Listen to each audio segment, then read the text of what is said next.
You're welcome back. Now, what additional measures should be implemented to support the cedi's marginal stability against the dollar? That's one of the main issues the Monetary Policy Committee, MPC of the Central Bank, will be seeking to answer as it begins reviewing the health of the economy today. George Biafe explores other critical issues that will come up during this meeting in the following reports. Today's gathering is happening after the pre-MPC meeting, which saw some technical directors at the Bank of Ghana put together critical economic and financial data to support committee members in taking a decision on the health of the economy, as well as the amount of money that should be in circulation. The meeting, which should be over by this afternoon, will look at reviewing some measures that was recently instituted to stabilize the Ghana cedi and other policy tools that can be used to consolidate the said gains. For instance, there are calls for more bonds to be issued to mop up what has been described as excess Ghana cedis in circulation, a development that is believed to have fueled the cedi's sharp depreciation over the past months, resulting in more than 5% drop in its value. However, recent gains put the cedi's value today at around 4 Ghana cedis 50 pesos, compared to 4 cedis 80 pesos, quoted by some banks earlier this month. The meeting would also look at how the economy has really performed since January. For some, this bit might be the true verdict on how this government has fared in stabilizing the economy, and also whether the public debt, which reached 122 billion Ghana cedis as of December, is going up or coming down. Finally, will the committee recommend an increase in the policy rate or maintain it? The rate currently stands at 25.5%, often influences the cost of credit in the country. You should pay attention to this bit of the meeting because it will impact on the loan that you are servicing, or if you intend to take one very soon.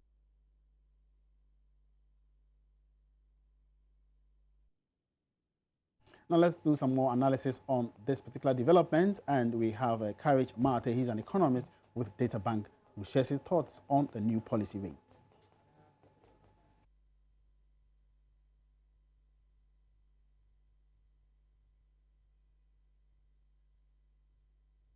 There were already concerns from external investors about our budget deficits, and with IMF program in place, they were a bit reassured that it was going to work. And then there was that information about the 7 billion hole, and that kind of brought some sort of panic with it. So we saw quite a few external investors trying to exit the market.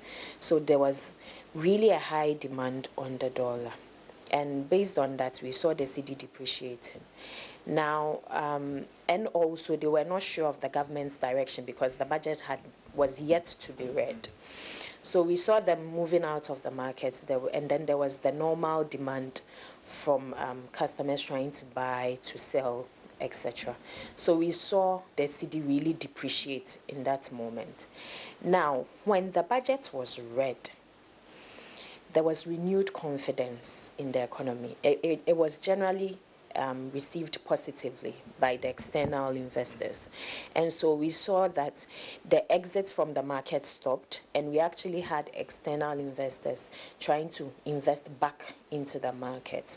If my memory serves me right, the last 3-year bond had over about 46% participation from external investors. And with the inflows from the external investors, it had a positive impact on us. So we saw our cedi starting to appreciate. So there's a bit of speculation there of the opinion that rates will continue to fall. So we see that there is no demand on the market. So basically, if I also get you, most of these businesses that are exposed to dollars or are dealing in dollars are more of a wait and see because they think that things will appreciate. So they're not demanding more for dollars. At all. So there's almost no demand in the market at the moment. I mean, normally, with the normal trend, April is quite slow because we find that people have already imported against Easter already. And then it picks up again in May or June. And then in August, it picks up really well because people are trying to stock up for Christmas. But now that everybody is kind of waiting to see what's going to happen, there's no demand even in March. So we think that the rate will continue to trend downwards. Today on the interbank markets, we are trading around 4.36, 4.37. I guess market dynamics will decide whether it's sustainable or not. But I wouldn't say it is forced. It is not. So it is really market dynamics playing a part in this. So I think it is sustainable. All right, so that was rather the president of the Association of Bank Treasurers and Currency Dealers, Ama Gate. We'll bring you the views of Kingsley Mate. He's an economist later on in the course of the program. Moving on, Ghana Interbank Payments and Settlement Systems, GIPS, says it has the capacity to manage all financial transactions across several mobile platforms in the country. It follows the decision to allow a separate company, Septon Switch, to manage this activity, which could cost the state some 4.6 billion Ghana cedis. The Bank of Ghana had argued it settled on Septon because of capacity and funding issues with GIPS. Speaking at the Ghana Economic Forum, Vice President Dr. Mahamoud Bawumia said since GIPS was established for this activity, it has to handle it.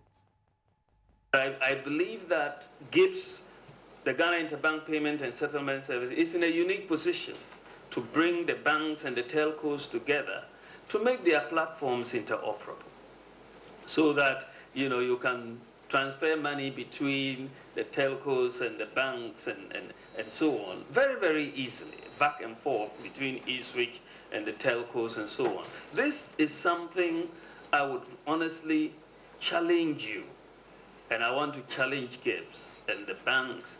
I would like, and the government would like, to see us do this year, that we successfully have interoperability between our key players, the telcos, the banks, and the payment system architecture in this country. I think it would be very nice if we all put our minds to it to do it.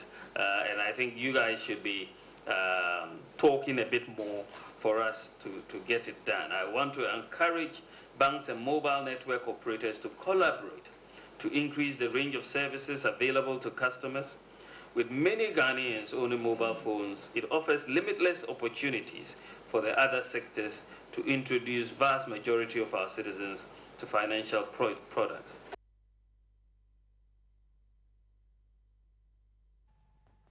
Meanwhile, the CEO of the Ghana Interbank Payment and Settlement Systems, Archie Hesse, I beg your pardon, says his outfit is committed to meeting the proposed deadline.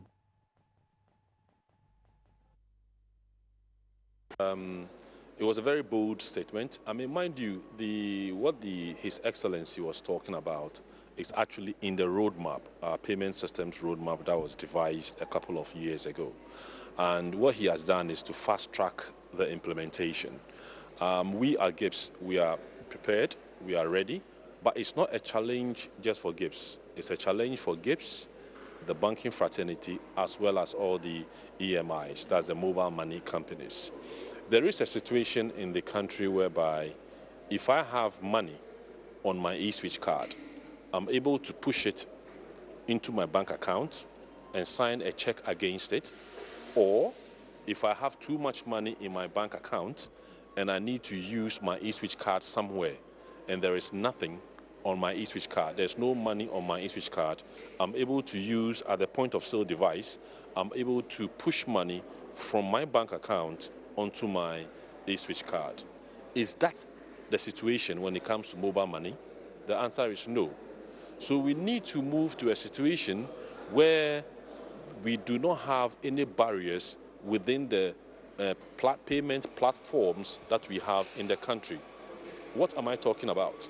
I'm talking about a situation where if I have MTN mobile money and I meet a Tigo merchant, I'll be able to use my MTN mobile money and make payment to the Tigo merchant.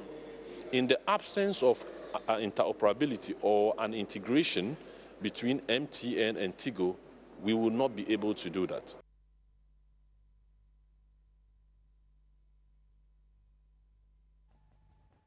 All right, so let's get back to our earlier story where the MPC, that's the Monetary Policy Committee of the Central Bank, is meeting to review the health of the economy. We now take the thoughts of economists from Databank, Kingsley Mate. what are your expectations? What are the signals showing, and what are your expectations? Well, when I consider the interplay of risk factors that could affect the policy rate decision, I foresee a potential reduction in the monetary policy rate.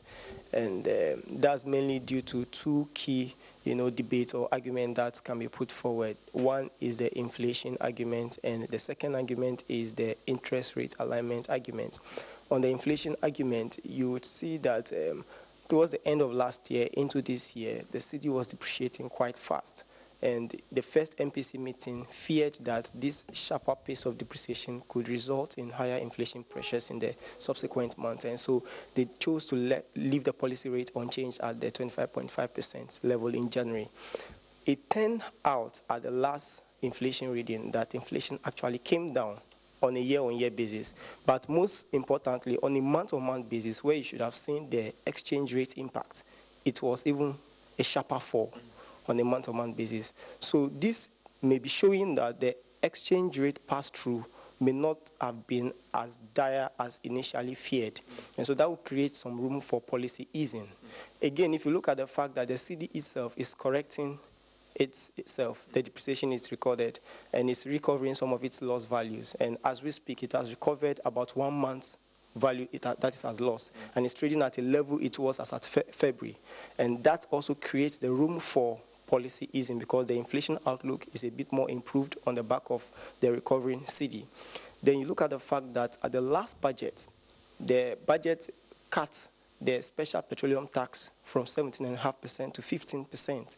That improves the inflation outlook because prices at the pump have dropped, and not only have they dropped, they have not yet accounted for the recovering cedi, and they have not accounted for the lower price on the world market. And if that is accounted for in the next pricing window, prices at the pumps may drop further, and that further improves the inflation outlook. So if you look at the inflation debate, there is a lot of argument in favor of a policy cut.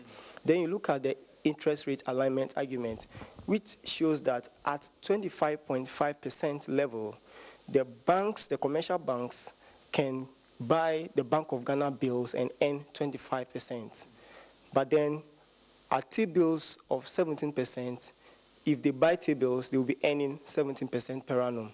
The commercial bank will prefer to give their liquidity to the Bank of Ghana at 25%. Now, that will undermine the bank's ability or willingness to lend to the private sector if they still perceive the private sector as risky. So if the central bank wants the banks to lend to the private sector, they will have to encourage them to take more risk by reducing how much they pay them on the Bank of Ghana bills, and that will only mean reducing the policy rate. Do you think that all these variables support a strong reduction in the policy rate? Absolutely. I think when you put all these arguments together, it supports a reduction in the policy rate at this meeting. Now moving on, a member of the Special Budget Committee, Angela Ofuwa Aloute, is advocating the scrapping of revenue collection offices at various district assemblies. She wants assemblies to outsource revenue collection solely to private entities as a way of enhancing revenue generation. Mrs. Aloute, who is former DCE, tells Joy Business Government will only be able to meet its revenue targets for 2017 if this is done. We have two categories of collectors. State or government pays people or pay people to collect revenue. Then you also can recruit commission collectors. We have private companies and individuals who are into it. Now, with the government or the state collectors, whether they collect tolls or money or not, they will take their salaries. So they are not serious. You design a program for them, and then you realize that they don't even go.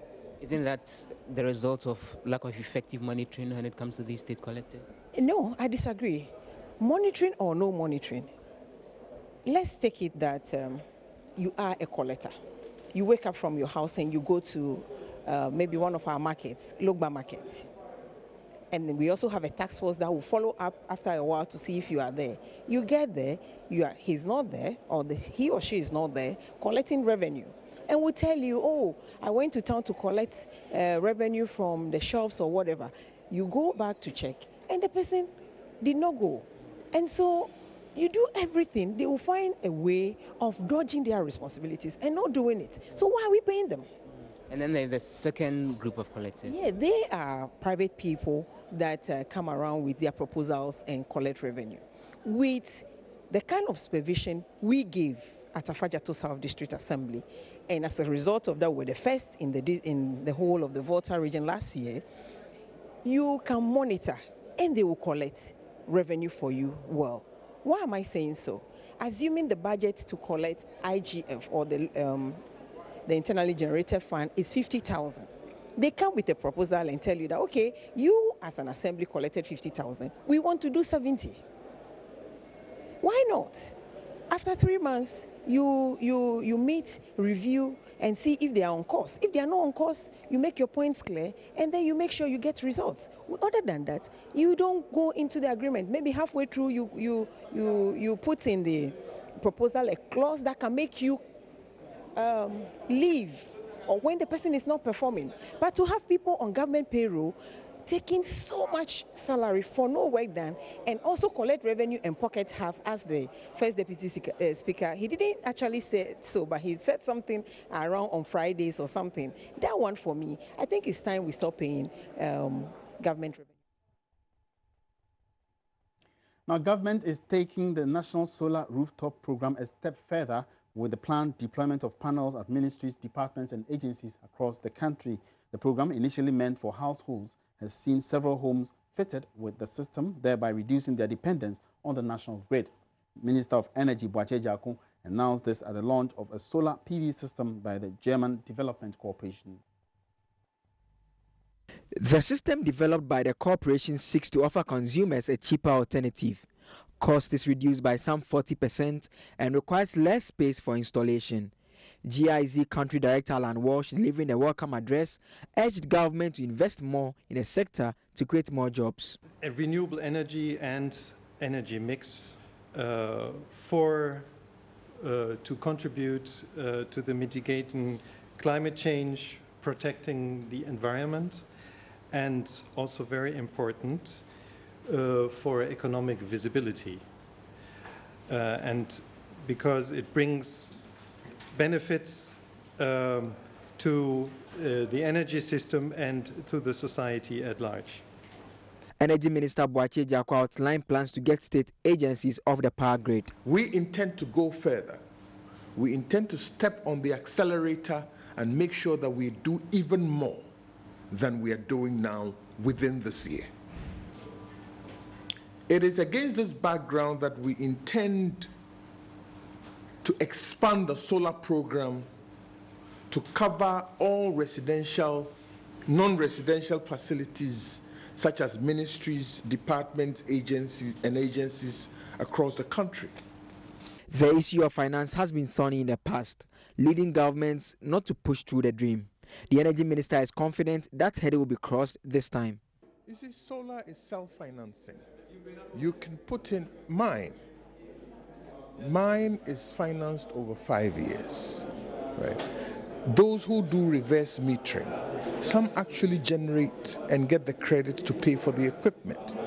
But there are already local companies offering financing. Some of the banks who used to offer financing for generators are now offering financing for solar. So when you have no electricity bills to pay, that amount notionally goes to paying for the equipment. So for example, if I have a 500 Cedi a month electricity bill to pay, once I get onto solar, I am no longer paying that 500. That 500 then goes over a 3-year period to pay for the equipment. Now, after the 3 years, the life of the equipment has 17 more years. So literally, I pay for the equipment in 3 years, and I enjoy the added benefits of 17 years. So it is self-financing. The corporation intends making a system available for interested persons shortly. Now, the National Pensions Regulatory Authority, NPRA, is impressing on players in the informal sector the need to subscribe to a 3-tier pension scheme. According to the authority, it's time they took maximum advantage of the special provisions in the scheme. This came up at a sensitization workshop in Wa, from where correspondent Rafiq Salam reports. The sensitization workshop brought together workers from the informal sector, especially hairdressers, barbers, drivers and mechanics. They were sensitized on a new 3-tier pension scheme with special focus on the informal sector. It is envisaged that the inclusion of workers in the informal sector in a new 3-tier pension scheme will enable the workers in the sector to save towards their old age or even as an invalid. This will improve their living standards and secures financial autonomy and independence in their old age. Corporate Affairs Manager of the National Pension Regulatory Authority, Emmanuel Okudagbanu, threw more light on the scheme.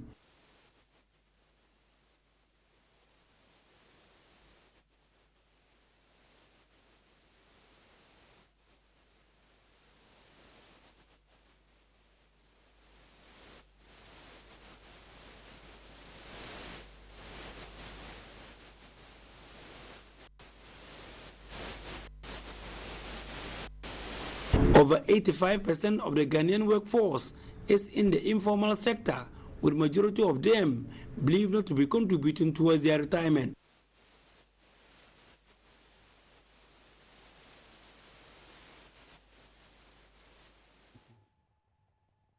Sincerely apologize for the loss of sound in that tape. Moving on, residents of Manzo Tonto, a farming community in the Amansie West District, have resorted to the use of sachet water for daily household chores due to the contamination of their water sources by miners. The main source of water, the Cuckoo River, has been polluted. Meanwhile, the mechanized wells, which would provide alternative supply, have also become unreliable due to erratic electricity supply in the area. Insura FM's Asensu Mensah reports. Illegal mining has taken a toll on the people of Tonto. The negative effects lie visible. The one healthy source of drinking water and fish for the community is now a lifeless, poisonous, flowing, useless liquid. The Cuckoo River has been poisoned with mining chemicals unfit for domestic use. They want swift government intervention to save the situation. Gabriel Mafu is the assembly member for the Tonto community. Sometimes we use this one as you use it for doing washing and everything. But because of that galamsees, they have destroyed the water, and even they have this thing. All the sand is inside the water. So I don't think whether we can get a fish inside this water again. So we are now polluted. So we have to appeal to government to help us. Either we can get another water in town to help us. Otherwise, we have our typhoid fever and everything. Mr. Mafu told Love News residents resort to sachet water when there is no electricity to power the mechanized boreholes. We have to use either sometimes we use sachet waters to even use it for food on but that's why we are using that sachet waters. So we have the cost of living is now going higher and high. We can use it about 2 sachets or 3 sachets a day. Away from that, breaking cocoa pods to scoop out the beans on a large scale can be an arduous task. In fact, labor-intensive and also time-consuming. A farmer at Formina in the Ashanti region has, however, designed a simple metallic tool to simplify the process. In the Adansi North District, Ofori has been struggling to break his cocoa pods after harvesting. In the face of aging and weakening limbs, farm hands are difficult to come by. He devised this tool to make the task of getting cocoa beans out of piles of pods less burdensome. The machine has blades, one at the tip for cutting the tip of the pod, the other runs along the length of a lever supported by a metal base. The blades are positioned to ensure the beans are not destroyed in the process of sliding the pod open. Well, it works in such a way that when we put the pod inside this thing, it will cut the head. At the same time, it it cut the middle and then the one to down, so that it may not spoil the beans at the same time. It will crack, but it won't spoil the beans. Mr. Ofori hopes to improve on the present design to a bigger capacity to take 5 or more posts at a time. So we are going to make it in such a way that it can crack about 10 or more than one at a time. The Technology Consultancy Center of the Kwame Nkrumah University of Science and Technology is providing technical support. The center also looks to assist Mr. Ofori to commercialize the technology. Dr. Michael Jalu is the center's director. After developing these prototypes, there's a need to improve upon the prototypes so that they can be acceptable on the market, to make them more marketable. And again, as part of our impact, our way of mentoring our artisans in the Swami magazine, we are bringing them here to take them through the training, and then they themselves will improve upon the equipment that we give to them. Now, when they have done it, they have gained the skills, number one. They have been able to improve upon themselves, and then at the end of the day, they have something also to for commercialization, something to sell. Reporting for Joy News, Kwesi Deborah. And that will be it for this afternoon's edition of The Marketplace. Thank you very much for keeping me company on the program throughout the week. My name is Emmanuel Apwachi Ziafi. Until Monday, when we bring you more business stories, enjoy the weekend. Good afternoon.